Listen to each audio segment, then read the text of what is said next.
My sister-in-law and her husband are not my favorite people in the world. Recently they have been couch surfing as they lost their home. They emotionally manipulated my husband to let them in my house. I agreed to it on the condition that she and her husband as well as their children keep the place clean, because in the past the only place they are messy in is my home. They are not like this to other houses. For example, if they are throwing something into the kitchen bin, they will throw it in the general direction of it and not in the actual bin. It's extra gross when it's food stuff that dries up and stinks out the place. Similar things happened in the past where she would leave her sanitary towels on top of the bin lid in the bathroom instead of in the bin. Before they moved in, I made the younger brother and my parents-in-law's witnesses to them agreeing to keeping my house as clean as it is and to chip in with chores. If they broke the rules they would be out immediately. She fussed and denied past wrongdoings but said, "As you wish, Your Highness," sarcastically. The first 5 days were smooth sailing. This morning I found a sanitary towel on top of the bin and not even wrapped properly. That is not all. Her daughter is staying in my daughter's room and she made a mess of the shampoo and conditioner in her bathroom and had left a tampon on the side of the sink, forgetting it from last night. Her husband leaves early for work and the kitchen was a mess when I finally got downstairs. I have a curious toddler and I don't want him to pick up a bloodied sanitary towel. I knocked on the guest room and told her to pack her poop and get out. She looked angry and tried to play innocent. She said it was only some blood and to chuck it in the bin if it bothered me so much. I told her no and picked up her suitcase, throwing their stuff in it. At first she wouldn't leave the house, saying she was going to wait for her brother as she doesn't take orders from me. But I told her this house belongs to me too.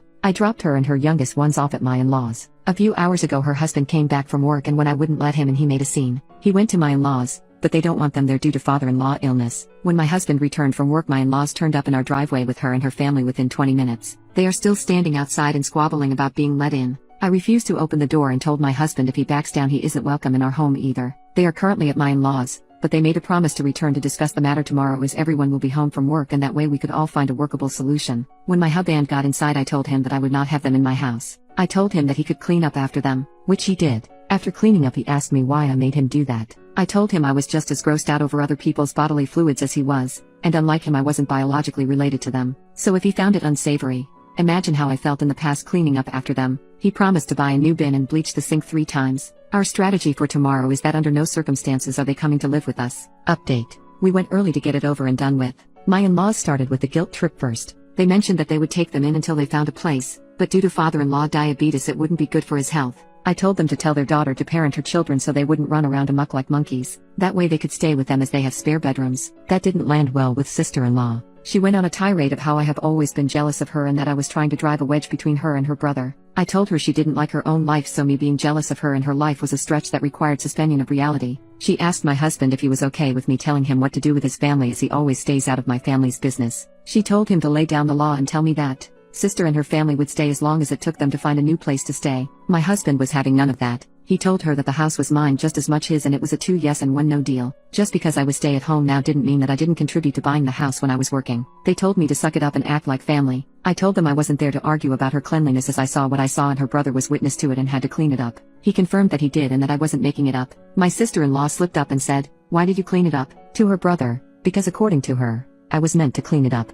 Either she is the dumbest bitch alive to admit it or she knows she has the whole family in her pocket. Either way I made it clear she wasn't going to stay with me and because she got along much better with everyone else in the family they would figure out something around their own lives. My husband told his niece that she was old enough to clean up the remaining mess, but she said no. Her father jumped in and said, "She is just your niece, she's my daughter. Don't you dare tell her what to do." It got heated between them so they both had to walk it off. I told her and her husband that the only reason me and my husband were there was to get money back for the bin we had to throw out due to her sprinkling biohazards around the house. She laughed in my face and said it would never happen. I said fine. I hope you realize that when I threw you out I didn't pack all your belongings. I still had her daughter's Switch, her husband's and her 2 younger ones' tablets and some of her jewelry, and a few other bit and pieces as it all happened so quickly that day. It would all be sold to recuperate my cost. We left, but she was yelling loudly about what she would do to me if I dared to sell anything. My husband has my back and he said go ahead and sell whatever you need to. Later on they kept texting my husband to do them one last favor by putting up with her for a few months until she got back on her feet. I told him that no matter what I wouldn't agree to let her slobby husband and her horde of children back in. They texted me too, guilting me about his niece's education. With no place to stay close to her school she might have to start at another school if they get a rental which isn't in the school zone. I texted back tough luck and blocked them. My unhinged wife confessed that she wanted to replace me as my mother's child, so I filed for divorce after she gave me an ultimatum. My mom and dad were both orphans. My dad died 2 weeks before I was born. My mom didn't really have a support system, so we were just the 2 of us. She did all the little jobs possible so that we didn't miss anything. She deprived herself of food to give me food. I had very good clothes while she had none. I saw her make sacrifices again and always with a smile. Frankly, I always thought she was an angel dressed in a human body. The only time she yelled at me was when I was 16 when I saw her getting sick and working at the same time. I wanted to help her by finding a job, but she was angry and told me it was not my job to take care of her and it was up to her to take care of me. She wanted me to get really good grades to get into the best universities. It's the only way I can protect myself when she can't anymore. Even at university, she didn't want me to work. I had to be focused on my studies, but she wanted me to volunteer, so that I could be an adult who could do something with his hands. I met my wife there while both of us were volunteering. My wife is a good person, but she was never close to her parents or her siblings. Yet she adored my mother since she met her. There were times when I thought she loved my mother more than she loved me and we laughed about it. Deep down, I think she was looking for the bond between mother and daughter that she did not have from her mother. When I finished my studies, I found a job, and we moved in together, but she wasn't comfortable that I called my mom every day. Remind you, those were 10 to 15 minute calls. But eventually she stops. Bring it on. 2 years later I bought a house for my mother because we never had a house in our name. We lived from apartment to apartment. So for all the sacrifices she made, it was for me the least of it, and it was non-negotiable. That's where the problem started with my wife. She wanted me to think about us first. I told her my dream had always been to buy my mom a house since I was little, and that's what I had to do. But she complained about it to my mom. My mom didn't even know I bought a house for her, as it was supposed to be a surprise for her birthday. She was uncomfortable with receiving the house because of my wife and told me that wasn't necessary, that we could use it for us when we get married. I was furious. I told my mother that the house was for her and that she could do it whatever she wanted, but it was time for her to think about herself first. Our couple survived that. We got married and then we had our own house. Our life was going well until 2 months ago when my mother fell ill. I wanted her to come and live with us so that I could take care of her, but my wife didn't want to. I then decided to rent an apartment with my own money right next to our house so that I could be close to her and go there to take care of her. But even that idea didn't sit well with my wife. Me and my wife don't have children yet. We both work. I usually come home at 6 p.m.